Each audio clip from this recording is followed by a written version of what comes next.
યાદ કરો દ્વારિકા નાથને.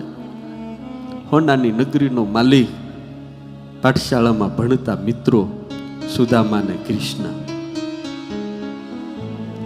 કૃષ્ણ જ્યારે સાંદીપની ઋષિના આશ્રમમાંથી પોતાના ગામ મથુરા ગયા અને સમયે પલટો ખાતો તો ભગવાનને મથુરા છોડીને ગુજરાતમાં આવવું પડ્યું. હોનાની નગરીના માલિક ત્યાં 16,108 તો પત્નીઓ. તમે ક્યારેક વિચારજો. ઘણા મને કહે સ્વામી એક બસ હો, થાકી જાય માણસ. અને બહેનો એટલા હોશિયાર હોય, એટલા હોશિયાર હોય, એટલા હોશિયાર હોય. એને તમારી આગળ કાંઈ પણ કામ કઢાવવું હોય એટલે તમને ભાવથી હારામાં હારી રસોઈ બનાવે. તમે બહારથી આવો એટલે મસ્ત રીતે દરવાજો ઉગાડે, હસીને ખુશીથી વાતું કરે, સરસ મજાની ચા પાય, આમ એટલું મસ્ત મસ્ત બધું કરે. અને પછી ખાઈ લો ને ભાઈ ધીરેક લઈને કે આજે મેં ગયા હતા ને જ્વેલર્સમાં ડિઝાઇન બહુ મસ્ત આવી છે, બહુ મસ્ત.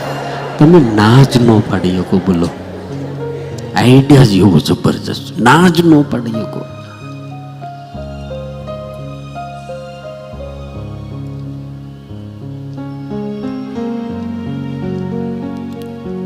અને આવડે, બધું જ આવડે. એ તો તમે માનો છો એને બુદ્ધિ નથી. એટલે આ બાપા એને બુદ્ધિ છે એટલે તો હાડલાના ગોદડા કરીને તમને ઓઢાડે છે યાર.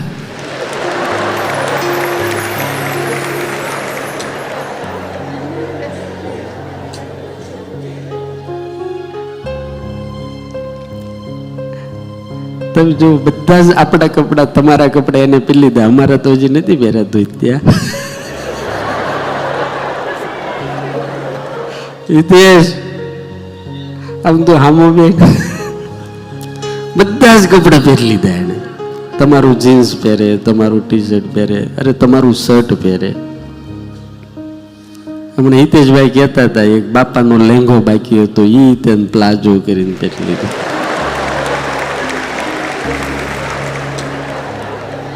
એની હિંમત કેટલી, હિંમત કેટલી એની. તમારામાં હિંમત હોય તો એક પણ એનું પહેરીને બજારમાં નીકળો લો, ખબર પડે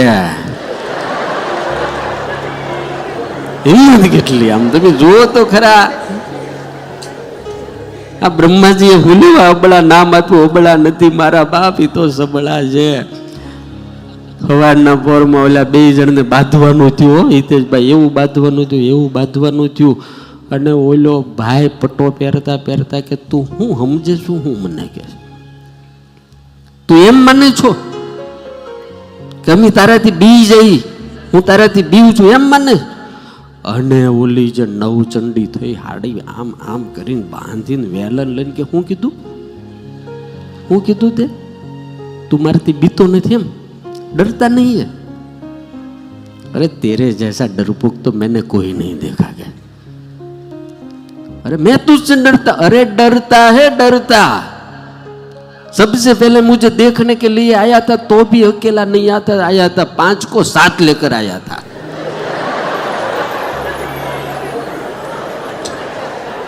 बोलता है डरता नहीं हूं.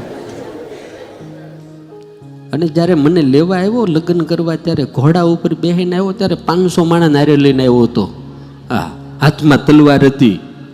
ડરતી તો મેં નહીં હું, દેખ અકેલી ચલી आई क्या. बोलता है तो डरता नहीं हूं.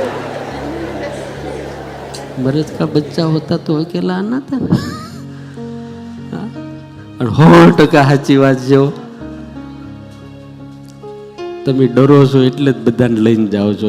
ઈ એકલા આવી ગયા તમારા ઘરમાં ને રાજ ઈ કરે યાર. જો બેનો તાળીયું પાડે.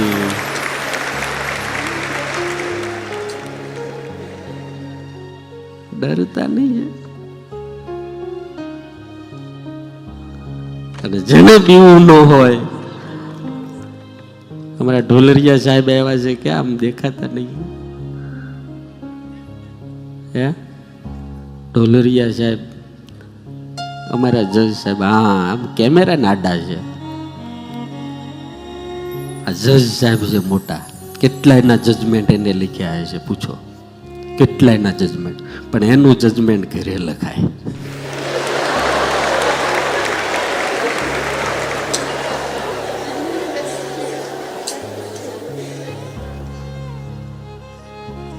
આ દેશની અંદર હારા વિકાસના કામ જો થતા હોય અને રોજ નવો નિર્ણય આવતો હોય તો કારણ મોટામાં મોટું એક છે કે મોદી સાહેબ એકલા છે.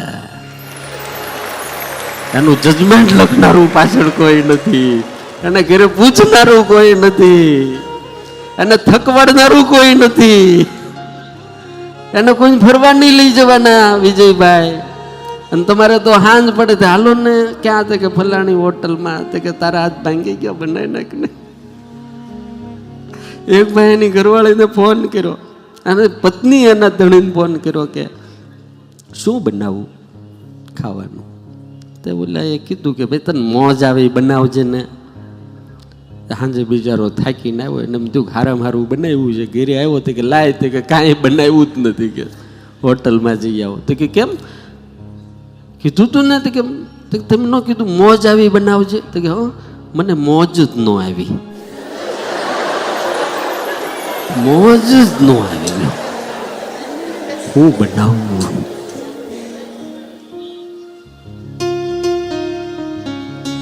મને ઘણાએ પૂછ્યા, ઘણાએ દાદા બધાયનું કામ કરે, બધાયનું કરે. 24 કલાક હનુમાનજી ડ્યુટી છે, 24 કલાકની ડ્યુટી હનુમાનજીની. તમે સાળંગપુર આવો, બપોરે હનુમાનજી પહોંચતા નથી. સવારના 5 વાગે કામે લાગી જાય તો રાતના 9 વાગ્યા સુધી કામ કરે દાદા. અને અડધી રાતે કોઈને ભૂત જેવું દેખાય તો હનુમાન જાગૃત કરે, તો ત્યાં આવીને હનુમાનજી રક્ષા કરે.